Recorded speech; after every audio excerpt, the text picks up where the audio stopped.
अन्ना left देखो ना एक बार लेफ्ट देखो కొంచెం లోపల बशीर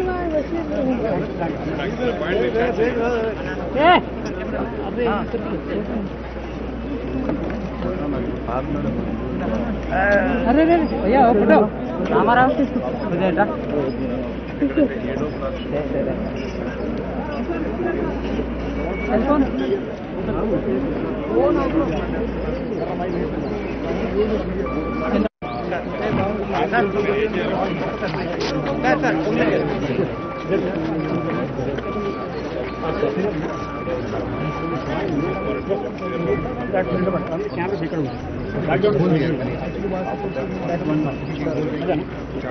आप उस तरफ पूछिए यहाँ से कैमरे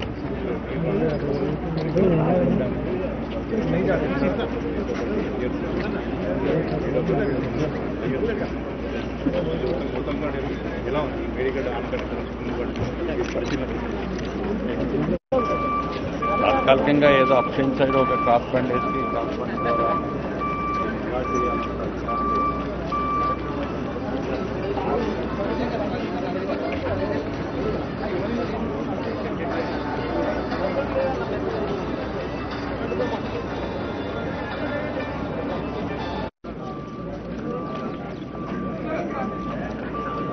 ఒక్క సెకండ్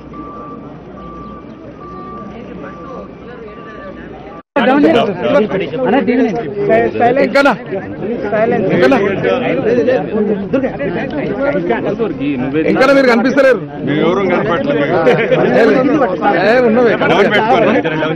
ఓకే మాకు కింద పెట్టుకోండి ప్రశాంతంగా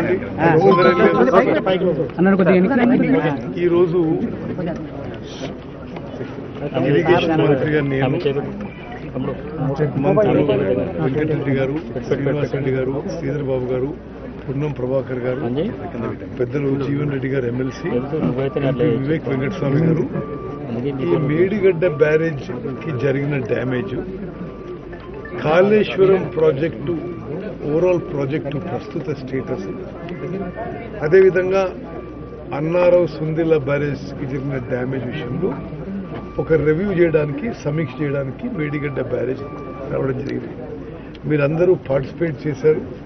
ఓ 2 గంటల పాటు విషయాన్ని ఇంజనీర్లు ప్రజెంటేషన్ ఇచ్చారు. మేము అడిగే ప్రశ్నలు అడిగినాం. దాని తర్వాత ఇప్పుడు మేడిగడ్డ బ్యారేజ్ పైకి ఇన్స్పెక్షన్ రావడం జరిగింది. ఇది నిస్సందేహం చాలా దురదృష్టకరం. ఎక్కడో చాలా సీరియస్ లోపాలు జరిగినాయి. డిజైన్లో కానీ నిర్మాణంలో కానీ ఆపరేషన్ మెయింటెనెన్స్ కానీ సీరియస్ లోపాలు జరిగి మూడు బ్యారేజెస్కి ఇప్పుడు ప్రమాదంలో ఉన్నాయి. ఇది గత ప్రభుత్వ నిర్వాహకం ఒక్కసారి ఆలోచన చేయండి. ఇప్పటివరకు కాళేశ్వరం ప్రాజెక్టుపై ఖర్చు పెట్టిన సొమ్ము 93,500 కోట్ల రూపాయలు. మన అందరి జీవితాలు బ్యాంకులలో తాకట్టు పెట్టి హై కాస్ట్ లోన్స్ తీసుకొచ్చి మరి ఇటువంటి ప్రాజెక్టులు నిర్మించిన వాళ్లపై ప్రజలు కూడా మరి వాళ్ళు ఏ విధంగా పనిచేశారో ఇది వాళ్ళ పనితీరుకు నిదర్శనం అని చెప్పి నేను మనవి చేస్తాను. 93,000 కోట్ల రూపాయలు ఖర్చు పెడితే మొత్తం కాళేశ్వరం ప్రాజెక్టులో ఇప్పటి వరకు పారిన కొత్త ఆయకట్టు 1,00,000 ఎకరాలకు తక్కువే. అంటే ఎంత మరి అమూల్యమైన ప్రజా డబ్బు అప్పులు తీసుకొచ్చి వృధా చేశారు ఒకసారి తెలంగాణ ప్రజానీకం మొత్తం ఆలోచన చేయాలి. మరి ఈ విషయం గత 10 ఏళ్ల నుంచి ఎప్పుడైతే ప్రాణహిత చేవెళ్ల ప్రాజెక్ట్ తుమ్మడేటి నుంచి ఇక్కడ రీడిజైనింగ్ పేరు మీద ఇక్కడ మార్చి ఆ కాస్ట్ ని 3 చేశారు. మరి కాస్ట్ బెనిఫిట్ రేషియో లేకుండా చేశారు. ప్రాజెక్ట్ వయబిలిటీ పూర్తిగా తగ్గిపోయిన విషయం. ఇవన్నీ కూడా మేము ప్రతిపక్షంలో ఉన్న అన్ని విషయాలు కూడా చెప్పిన విషయాలు ఇప్పుడు నిజమవుతున్నాయి. మీరే చూస్తున్నారు. మేడిగడ్డ బ్యారేజ్ మీద ఓహో అని ఎంత మొత్తుకున్నారు. అసలు అంతర్జాతీయంగా ఎవరొచ్చినా తీసుకొచ్చి చూపెట్టి ప్రపంచంలో ఇంత అద్భుతమైన ప్రాజెక్టులు ఏం చెప్పారు. ఇది వాళ్ళు చేస్తున్న పని. మీరు అసలు క్వాలిటీ చూడండి, అసలు ఈ పేరు చూడండి. అసలు కేవలం 3 ఏళ్ల కింద కట్టిన ప్రాజెక్ట్ ఉందా ఇది? చూడండి ఎట్లుంది అది. అండ్ ఇప్పుడైతే 3 ఫౌండేషన్లు కొలాప్స్ అయిపోయినాయి. ఇంకెన్ని కొలాప్స్ అయితే సరే. ప్రాణహిత చేవెళ్ళ 11,000 కోట్లు కూడా యాడింగ్ సార్ దీంట్లో. అది కాకుండా సరే నేనేమంటున్నా, అది తుమ్మడి ఎట్టులో ప్రాణహిత చేవెళ్ళ కడితే ఇప్పుడు పూర్తయిపోయి 38,000 కోట్లతో 16 లక్షల ఎకరాలు ఆయకట్టు వచ్చింది. ఇప్పుడు 93,000 కోట్లు ఖర్చు పెట్టి 1 లక్ష ఎకరాలు కూడా ఆయకట్టు రాలేదు. ఇది ఇంత నాసిరకం పనులు. మరి ఏందో ఈ కమిషన్ల కక్కుర్తి, అసలు ఈ క్వాలిటీ లేకపోవడం, ఈ అసమర్థత, ఈ చేతగంతనం, ఈ తొందరపాటు ఏ కారణమైనా తప్పనిసరిగా జ్యుడిషియల్ ఎంక్వైరీ, ఎక్స్పర్ట్స్ ఎంక్వైరీలు తేల్చాలని చెప్పి నేను తప్పు చేసిన వాళ్ళకి శిక్ష తప్పదు అని చెప్పి నేను ఎల్ఎన్టీ వాళ్ళు దోషులుగా నిర్ధారణ అయితే వాళ్ళని ఏ విధంగా కూడా ఏదైతే వాళ్ళను డిఫాల్ట్ లిస్ట్ లో కూడా పెట్టడం జరుగుతుందా, లేకపోతే ఏదైనా మీరు ఎవరు తప్పు చేసినా అకౌంటబిలిటీ. ఈ బ్యారేజీకి 4,000 కోట్లు అయిండొచ్చు, కానీ ఈ 3 బ్యారేజీలు కలిపి 7,000 కోట్లు అయిండొచ్చు. కానీ ఈ 3 బ్యారేజీలు ఇప్పుడు ఏమైతుంది, నాన్ ఆపరేషన్లు అయిపోతున్నాయి. దీంతో ఆ 1,00,000 కోట్ల పెట్టుబడి నాన్ ఆపరేషన్ అయిపోయింది. అంటే తెలంగాణ ప్రజలు సంవత్సరానికి 10,000 కోట్లు ఇంట్రెస్టే కట్టాలి. ఏది ప్రాజెక్టుల మీద ఇంట్రెస్టే కట్టాలి, మళ్ళీ ప్రిన్సిపల్ కూడా కట్టాలి. ప్రాజెక్ట్ నుంచో నీళ్ళు వచ్చే పరిస్థితి. సార్ ఎందుకు కుంగిందని డిసైడ్ అయ్యారు సార్? నేను ఇప్పుడు ఒకటి డీప్ గా టెక్నికల్ కారణానికి పోవడం అంటే కొంత డిజైన్ లోపం ఉండొచ్చు, కొంత కన్స్ట్రక్షన్ లోపం, కొంత O&M లో లోపం.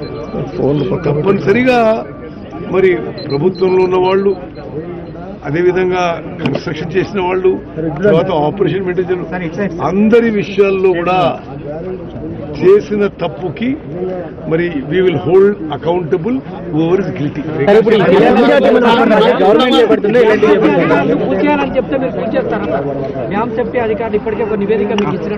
నేషనల్ డ్యామ్ సేఫ్టీ అథారిటీ ఇచ్చిన రిపోర్టు పూర్తిగా అసలు ఈ ప్రభుత్వం, గత ప్రభుత్వం ఇది వాళ్ళ వైఫల్యమే అని స్పష్టంగా చెప్పింది.